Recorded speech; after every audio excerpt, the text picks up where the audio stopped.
13 astuces pour bien faire pousser les tomates. Notez 3, 8, 295. Votez si vous avez la chance d'avoir un potager ou un peu d'espace libre pour faire pousser de belles choses. Il y a fort à parier que les tomates seront parmi les pousses les plus prisées et choyées par toute la famille. En effet, rares sont ceux qui boudent cet aliment frais que l'on peut utiliser de tant de manières, aussi bien crue que cuite. Mais pour pouvoir faire varier les plaisirs, il faut commencer par réussir à les faire pousser dans de bonnes conditions.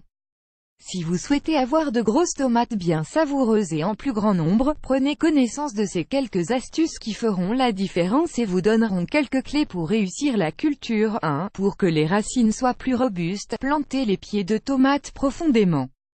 En étant plus dans le sol, la tige créera plus de racines qui pourront à leur tour puiser toute l'eau dont les tomates ont besoin pour pousser. Mieux ancrés dans le sol, les pieds seront aussi plus solides face aux intempéries qui pourraient s'abattre sur eux. 2. Coupez les feuilles du bas. La croissance se fait plutôt sur le haut des pieds de tomates où le soleil tape plus, favorisant ainsi la photosynthèse. Une fois que le plant fait 60 cm, n'hésitez pas à passer un coup de sécateur sur sa moitié inférieure pour retirer les feuilles.